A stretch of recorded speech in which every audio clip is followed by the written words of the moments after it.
Alright, and what's up mga lods? Ayan, sa mga ating mga viewers dyan. Ayan, unang-una nagpapasalamat ako sa mga nag-view, sumusupport sa ating mga vlog.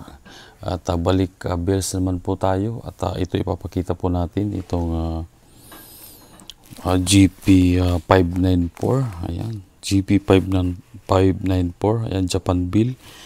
At means t-shirts LS. Yan, ibig sabihin guys, long sleeve po ito na panlalaki.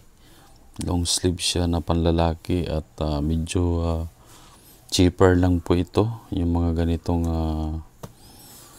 ganitong items. Ayan, kung iikutin natin, magaganda. Cotton po yung laman yan. Cotton ang tela.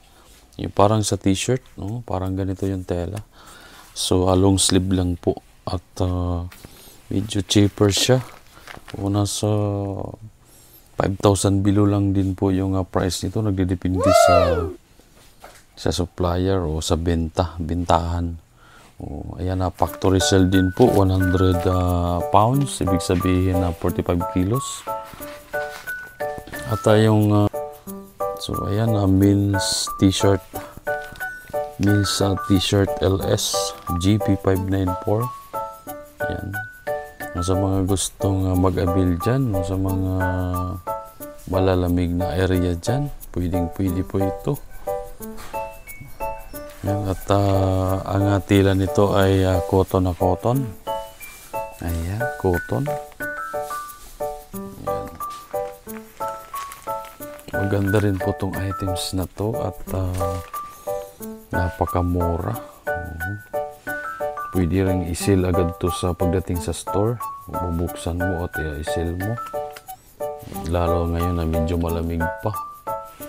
Ayan, GP594.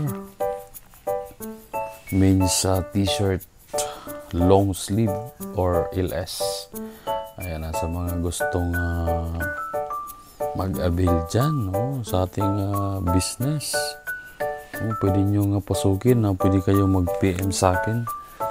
Ayan, GP594 means t-shirts long sleeve. Ayan, magandang items din po ito mga lods, mga idol. Alright, at gusto ko lang magpasalamat ayan sa lahat. At baka pwede nga pa-share ng ating videos. Ayan, pa-like and share. At papalo na rin. Ayan, thank you so much.